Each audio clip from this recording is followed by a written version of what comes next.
la rapide toujours la Renaissance. Ouais. La Renaissance TV. Ah oui. Pas dire on m'a vu du Shadrach qui respect na yonga mon sara na le kaka. Boyo le kaka Ouais. La Renaissance TV. Ah oui. Pas dire on m'a vu du Shadrach qui respect pas la rapide toujours la Renaissance. Bonjour, bonsoir, ça dépend de l'heure Oyo Bondimi Kolanda émission Oyo. Merci à vous fidèles téléspectateurs Obopona chaîne Oyo ya Boanya na fréquence Oboponia Kolanda ka émission na bino préféré debout congolais et pas yoapi conscience ya sikapé mentalité sikeza la pone à travers décryptage et analyse ya information na kati ya République démocratique du Congo. Merci de votre fidélité, merci Ndenge Bozo soutenir.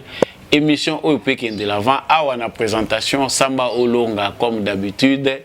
Et merci à vous qui me suivez à partir du Canada, à Ottawa, Bakombo Ebele na Zobosanaka, Bozan Afrique du Sud, Bozan États-Unis, Caroline du Nord, Bozan à Texas, Bozali na Illinois, Bozali na Californie, partout où Bozali, Ozala na Luanda, Ozala na Afrique du Sud, Ozana Beni Butembo, Ozali na Lubumbashi, Grand Katanga dans l'ensemble, Tanganyika, Topelo Alaba, Ozali na Bas Congo, Ozana Kinshasa, Ozana Mbujima, Ozana Kananga, Ozana Kisangani, Topozana Équateur, na Bwende, na salué bino nyonso ndenge bozo pesa confiance na émission Oyo pour eba komimela kabino basango nga musali na bino, na souhaiter bino encore une fois de plus le bienvenu na kati ya émission Oyo. Entrée à armée ougandaise na sol congolais et créé tollé ya protestation pe débat ya kosaganate. Tomoni armée congolaise, armée ougandaise et outi kotia makolo nango na kati ya République démocratique du Congo selon les dires gouvernement congolais a permettre yango que na cadre ya track ya ba ADF le là-bas ADF va saisir les deux côtés, c'est-à-dire na kati ya République démocratique du Congo, pe na kati ya Ouganda, gouvernement congolais endémique au sein de la coalition à ba force que armée ougandaise et couper kokota na sol congolais pour na kotraquer ba ADF.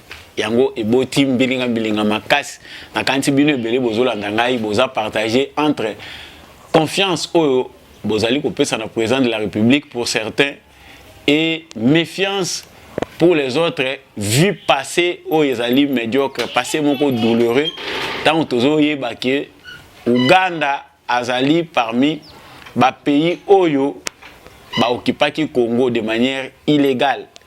C'est-à-dire de 1997 to ba fin 96 pour certaines affirmations, tina 2003 armée ougandaise et occupaki de manière irrégulière, illégale, na mépris ya ba droits internationaux na sol congolais ba ekolongwa na 2003. Procès o elekaki na cour internationale de justice ba katelaki bango ba futa Congo 10 milliards de dollars. Ti lelo dossier yango eza en cours. Nanu tozo ata 5 francs ya Uganda. Ezali passé moko ya passe parmi ba armée oyo esalaki invasion na kati ya sol congolais ya Uganda pe ezalaki.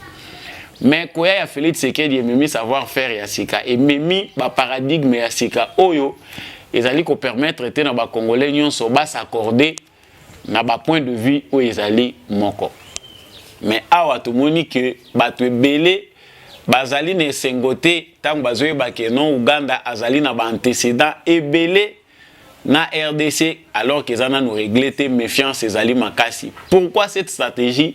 Il y a l'état congolais ya kondima les sous qui armée wana enyata makolo nango na kati ya République démocratique du Congo. Mais il y a des ceux aussi qui soutiennent la politique d'état, la vision d'état.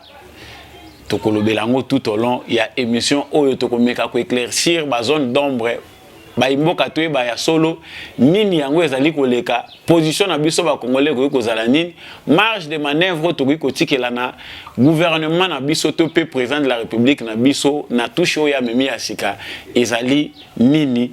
C'est au long de cette émission de tokolinga toye ba yango. Deuxième point auto zolobela awa ezali makambo ezotala toujours processus électoral. Tomoni Adolphe Muzitu après position oyo 5 na cardinal bazui par rapport à processus électoral où ils allaient déjà en cours balobi oyo salami c'est salamaki ils ont senga to évoluer to apporter makanisi sikatoza na ngopoto kende liboso. Tomoni Muzitu alobi azobenga ba force politique paix sociale ya ko contraindre régime ya Félix Tshisekedi pour entre les réformes électorales, je le cite, entre les réformes électorales consensuelles na insurrection pacifique. Wana ezali ba propos ya Adolphe Muzitu. Alobi pona ye ezosenga ke ba contraindre le régime ya Félix Tshisekedi. Entre-temps, les évêques ba otipe ko sala oya bango déclaration balobi que balongo l'église catholique na kati ya plateforme ya ba confession religieuse mbelinga processus électoral et bandaki na makelele na création ba bloc patriotique na utai ko lobela ngone émission eleki mais jeune nini église catholique azali ko jouer tango baza ko longwa na kati ya plateforme ya ba confession religieuse tango tozoye ba ke recommandation ya ba américain ya communauté internationale ezalaki que il faut bon pesa ba proposition na bino ya réforme électorale ou esengeli salema que ça soit en matière à loi électorale que ça soit en matière ya makamususu pour ba ko faire avancer processus. Il ko loba que l'église catholique azo la part na ye part du lion a moni que na kati ba confession religieuse azo se retrouver li sous-souté pour to moni lisanga o basalaki na bato ya catholique na ya ECC tomoni epanzani nango ECC azopesa position na ye catholique pe azopesa ya ye nini eyeli bango nini ezokoma na Muzitu na lamuka position nini bakozwa po tomoni ye pa komi kolobela ba réforme ezali évolution ezali distraction nyonso kaka na émission oyo nde tozana privilège ya koyeba yango. Encore une fois de plus na souhaiter bino les bienvenus na bino batu boponi fidélité paix confiance na komemela bino basango tout au long ya émission oyo na uti koloba awa ndenge armée ougandaise a pénétré na sol congolais bien sûr naval ya gouvernement congolais même si communiqué officiel et salamena noté de la part ya gouvernement pona komeka kopesa ba explication oyo ezali clair mais tomoni ba tolé ya protestation souvent mingi ba congolais mususu bazwaka ta ko vérifier ba information te mais romona déjà basi ba koti na ba information même en ne sachant pas ba détails mususu important et koki kozala nini. Les Congolais n'ont pas de patience en matière de traitement de l'information kolandela penda malamu kocha lito ikoyoka information we bombi nini pe na kati position nini sengeli ya solo biso tozwa poto yeba nini ezali koleka. Na utai koloba na sommaire que armée ougandaise ekoti na sol congolais. Ce qui balobi bongo c'est que basi ba moni bango. Bakoti na sol congolais bazali pe na kati ya kotrake ba ADF na même logique na gouvernement na armée congolaise. Pour certains ezali signe ya faiblesse elangi kolakisa ke état de siège échoué.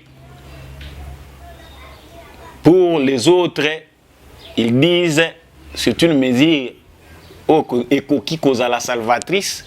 Il faut topper sa chance, paix confiance dans le gouvernement, dans le président de la République, ou à politique, Yasuka. Qui a raison? Yasika. Qui a raison? Qui a tort?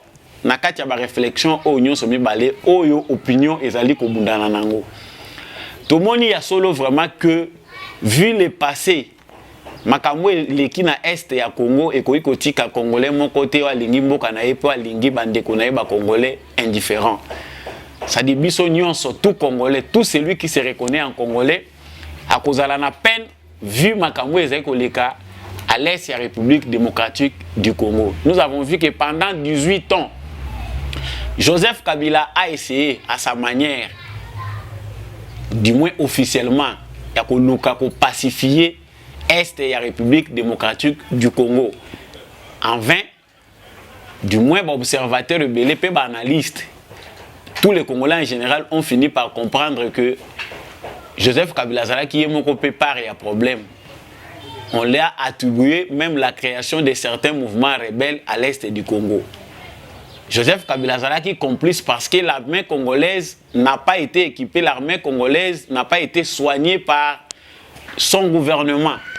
Il a eu tout ce temps pendant 18 ans à Tikali pour aider FARDC à la digne. À Tikali pour faciliter Bangote. Le peu de victoire, parce que nous devons les reconnaître, Oyo et Monanaki officiellement que victoire et Salami armée congolaise, c'était après avoir été acculé par la communauté internationale, après avoir posé la sonne dans le dossier belé, on cherchait un peu à étouffer mon pépé Moussou pour makelele ezala mingi mingite. Mais en général, on sait que le gouvernement de Joseph Kabila pendant 18 ans il faillit na mission ya ko protéger population congolaise na ba bien nango. Pourquoi nous replongeons dans le passé? C'est parce que batu belé ba yebakate tant tozolo la guerre à est batu balingi ba s'enquérir quand à présent bazoye ba origine ya conflit. Pourquoi nous sommes arrivés là? Ça dit toyebi régime ya AFDEL makamuni ni memi na Congo, théâtre ya désordre o memi na Est République démocratique du Congo. Na sito le bien on a belé que désordre o ezali observé na Est ya Congo o tozali ko benga guerre ezali na ba proportion ebelé. Ce que nous appelons guerre à l'Est ya Congo ezali na complexité makasi parce que acteurs bazali libanda ya mboka comme pe à l'intérieur ya mboka. Bato bazali ko bomisa ba congolais na Est ya Congo to pe ko boma bazali soit ba congolais des pères et des mères ba originaires congolais, soit ba tout ya ba pays étrangers, soit ba entreprises multinationales congolaises impliquées na oyo tozo benga guerre. Somme toute ezali conflit moko ya ba intérêt basé sur ba intérêt basé sur ba richesse ya République démocratique du Congo oyo mutuna mutazo luka azolango na forme na ye na stratégie na ye. Mais koya ya Félix Tshisekedi na pouvoir et memi peu ba enjeu ya sika. Parce que compréhension, appréhension à conflit wana ils ont revêtu forme mususu ayepena méthode naie topé paradigme naie pour na scientifique méthode naie oyo yepa lingi a essayé na Est ya Congo pour voir si cela pourrait amener la paix pour nos compatriotes de l'Est et pour toute la République démocratique du Congo. Et dans cette optique là tout le monde bien bato bazolanda ba information comment Tshisekedi à côté ici Congo na kati ya coalition ya ba état o ezali ko bunda contre terrorisme vu que Congo pe ezali déjà déclaré comme état oyo ezali sous menace ya terrorisme mondial oyo ba musuba le état islamique ils ont revêtir ba forme na forme en fonction ya ba réalité ya mboka na mboka biso ba faiblesse ya état na biso yango mutu eza la base ya création ya ADF. Ezali na batu oyo baza na région ya Grand Lac o bazali na Congo pe oyo bazali libanda Afrique o bazali ko appuyer mouvement wana po ezala lelo ADF ezali na kati ya logique d'état. Les présidents de la République avec son gouvernement sont obligés de définir une politique pour faire face na ba réalité wana. Yango to monaki ke Akei, il a commencé par faire sa campagne diplomatique pour faire comprendre na ba pays ya Grand Lac oyo ezali vision na ye ya conflit oyo bato bazali ko benga conflit président de la République azali ko concevoir yango ndenge nini pe aza ko engager Congo à travers diplomatie na ye na politique na ye azali ko engager bango ndenge nini to moni yango que pour certains Congolais, se serrer la main avec Kagame, c'était un crime. Rencontrer Kagame, essayer de sourire avec lui, c'était un crime que Félix Tshisekedi ne devait pas commettre. Mais ici, pour retourner na Oyezali, vif ya sujet na biso, c'est-à-dire koya ya armée ougandaise na sol congolais. Avant peut-être toi ko lobelango lisusu na ko rebondir nango na ba actualité koya tozotala déjà ba fewe salami. C'est bien parce que na insista kango le Congo a 9 pays voisins. Les 9 pays voisins du Congo ont bénéficié de la faiblesse de l'État de la République démocratique du Congo. outre ba pays phare lokola Rwanda, Ouganda, Burundi, oyo ezalaki instrumentalisé visiblement pour ba pénétrer ba kota na kati ya ba sol congolais par des moyens ba diverses méthodes au biso tomoni tokoloba ke Congo ezali victime ya injustice ya monde entier. Ça étant toujours ba ya injustice ya monde entier, c'est-à-dire et les pays ya Occident et les pays de l'Afrique bandimi na bango kotika Congo ezala la merci ya mutu nyonso kolela ya ba congolais bango bayokaki yango te. Mais awa lelo, s'il faut que Félix Tshisekedi puisse choisir entre traiter na ba o tozo benga ba ennemi ya Congo, toko traiter Congo akoko traiter atana pays moko te. Dans la majorité des pays, tous ces pays-là ont les mains sales vis-à-vis à Congo parce qu'ils ont trouvé que c'est là qui gâteau oyo, et c'est là qui laissait à la merci à tout le monde. Si aujourd'hui la puissance est belée bazo la Congo, même les petits pays où bakokaki koya kochama qui était na Congo bazocha, c'est parce que le Congo est victime d'une mauvaise politique de la part de la communauté internationale. C'est cette injustice là qui a occasionné autozo mona lelo. Mais l'approche ya ba dirigeant ekoki kobala na te na batu oyo bazo mema baza lokola ba congolais, c'est-à-dire biso ba congolais nyonso généralement oyo bazali komona ndenge mboka na bango évoluaki depuis longtemps. Tito comme lelo Félix Tshisekedi est na pouvoir, aucun Congolais n'est pas accepté que Congo ait collaboré na Rwanda.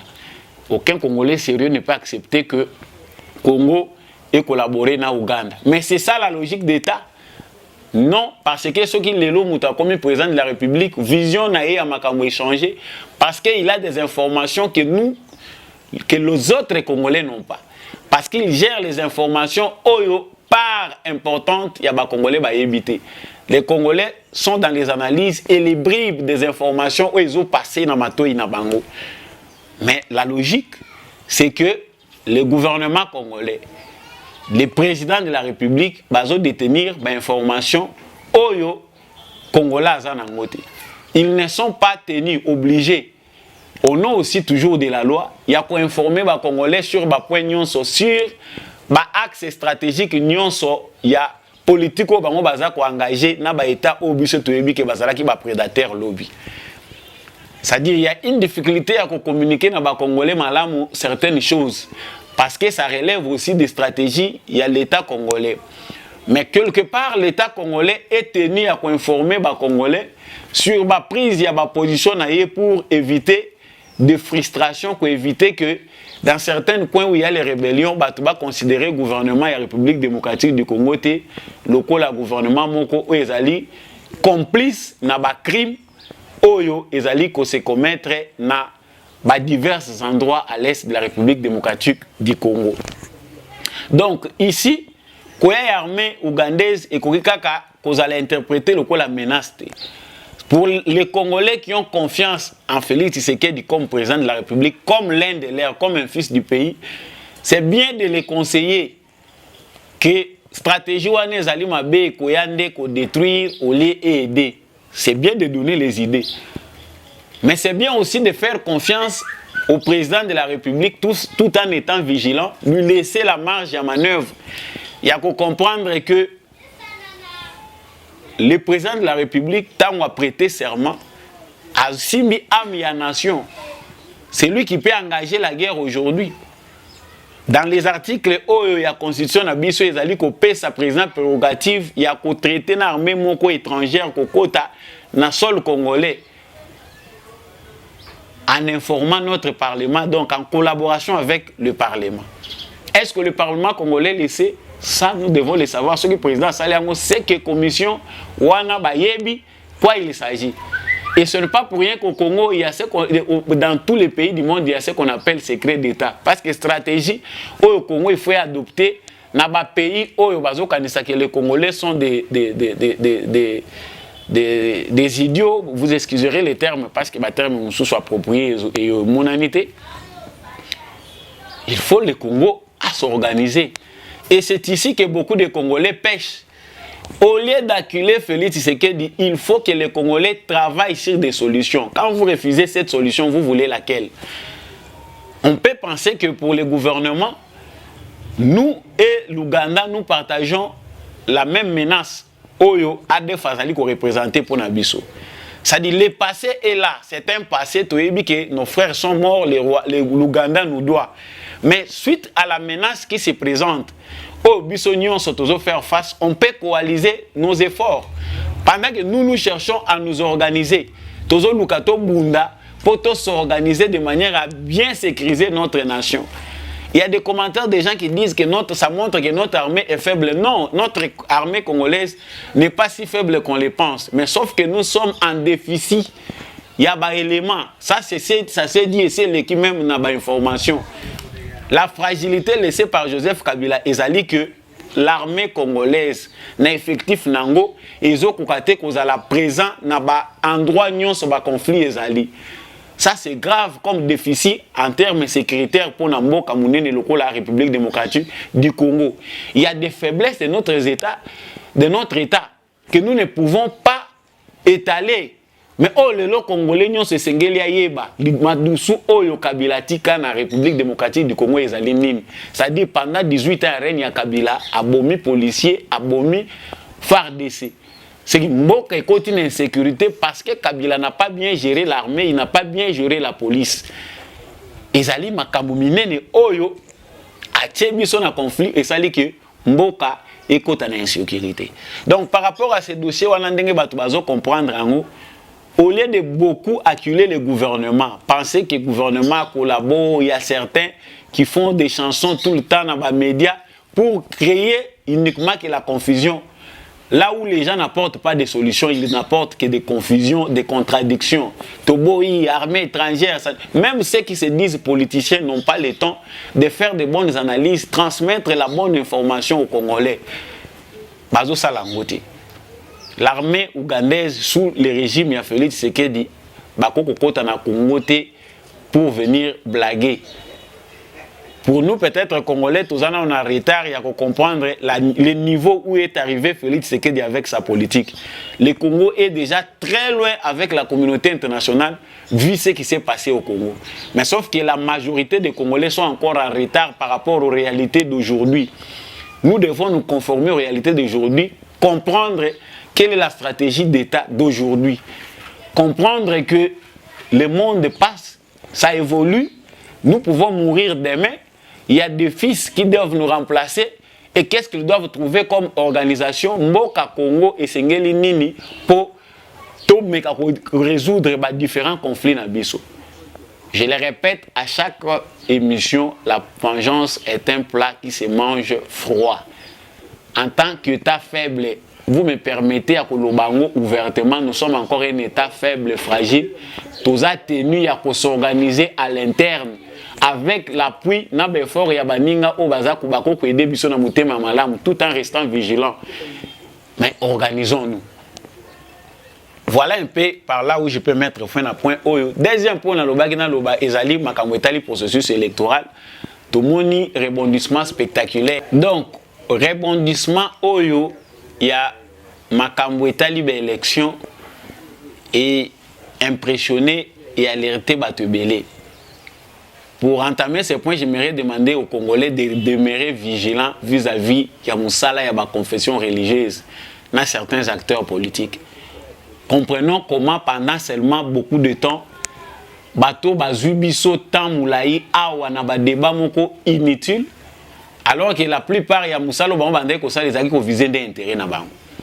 J'aborde ce point pour éclairer. Ici Tomoni Mouzito alobi ba réformes électorales pour la première fois maintenant koti langage ya ba réforme. Toyebi que position catholique azui na lobaka on a bémission eleki et fragiliser makasi oyo to bengi o baza mbenga ba opposant na Congo. Stratégie zangi bango parce que baza obligé ba kota na ba élection. Alors que la communauté internationale déjà bendaki bango matoyi. L'Occident comme l'Orient ba yebisaki bango si vous avez des revendications prenez même Bemba wazolo balisuti Jean-Pierre Bemba président ya MLC aldekaki pona koyebisa bango ke oui ba frustration wana eza légitime mais to sengi na bino bo mema ba proposition pour renforcer l'observation électorale, pour engager la réforme dans le cadre de la loi électorale. batiaki tembe pour na kolinga ko distraire ba congolais. Comprenez tant que la distraction à certains compatriotes rappellent la biso pour na koloba non pourquoi vous avez une distraction. Voilà tous les temps que ces gens ont pris. Les blocs ya bakabilistes na bato ya lamuka na ba évêque ba compagnie qui bango na bato ya SCC pour dire non nous contestons nous disons ceci. Maintenant nous sommes où? Nous sommes arrivés au point où va comprendre que distraction na bango est connue de tout le monde.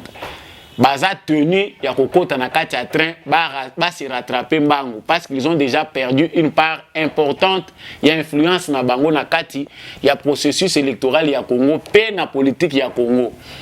Je le répète dans plusieurs des émissions pour les Congolais comprendre l'acteur politique congolais oh les lois a commis au sommet, c'est-à-dire le président de la République a pesé ma casse et ma balance politique que différents acteurs que ce soit politique ou religieux baza obligé à changer ma stratégie na bango. Les lois analyse nyon sotrobaki awa ils ont maintenant qui ça prouver à suffisance oh ils allaient réalité na Congo. Na espace il y a 2 ou 3 jours avec ba bongwani bala moko bazongi ba santu ba komi on dirait ba malam. Voilà pourquoi j'invite les Congolais à la prudence, c'est-à-dire mutuna mutazo viser intérêt na bango.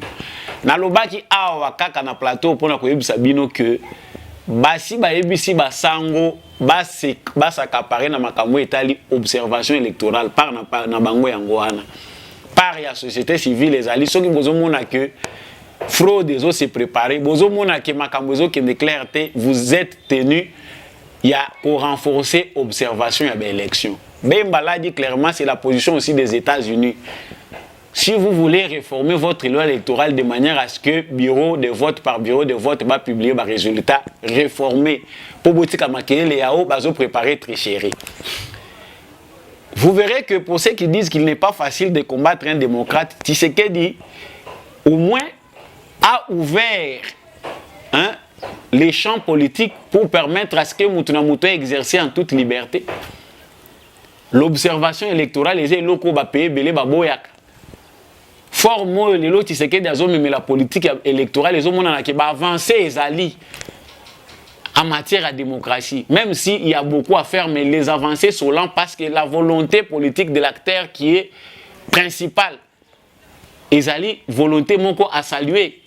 Tant que vous avez une marge à manœuvre, oui, ceux qui ont réellement, ils allaient que l'élection est transparente, crédible. Voilà, moi je propose que le monde entier, nous soit ligne pour observer l'élection ailleurs. Il n'y aura plus d'autres raisons. Donc ici, et là on est comme Kabola catholique na SCC, c'est le jeu d'intérêt. Va comprendre maintenant que na part importante o emunani o esengeli mutu na mutu akote la parce que catholique mingi eza intérêt na bango wana bazo sekesengo parce que ceux qui veto anguna na pesa bango ils sont pressés maintenant pour la piste o ya solution emunani liboso awa. La piste de solution ce sont les réformes qui sont à l'ordre du jour. Et si kanini bakocha biso poto e batokole la wapi congolais fongola misu.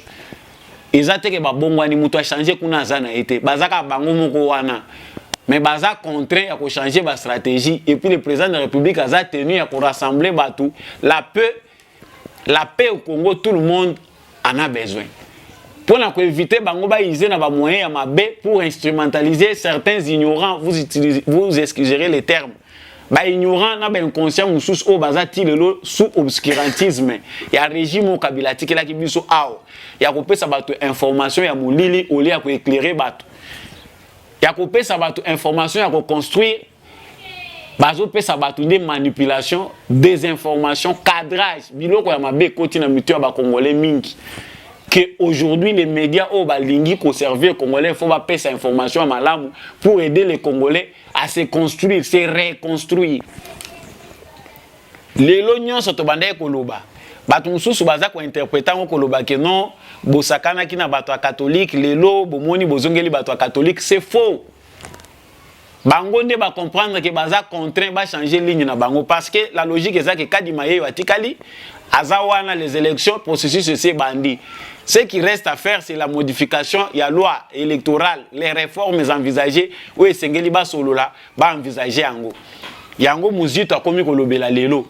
En retard, après avoir fait passer l'État, à quoi maintenant servent encore la marche?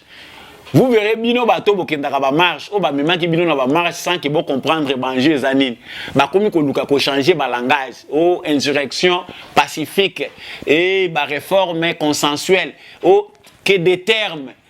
Tout ça pour embrouiller des jeunes gens au bazar victimes, il y a politique, il y a mabé, au baron basala qui n'a beaucoup. Un jeune Congolais normal ne peut pas faire confiance dans les kabilistes et dans les Fayoulou en comprenant les enjeux d'aujourd'hui. Vous verrez qu'ils vont entrer maintenant dans les trains des élections. Au Toyokani. Est-ce qu'ils ont maintenant changé? Ils ont eu le temps maintenant pour expliquer réellement prise de changement et position dans Bango, ils ont dit à quoi? Tout le bagage qui est train électoral est démarré. Et côté les matés, Batunde Baza obligé de rattraper. Et voilà, maintenant ça s'est fait.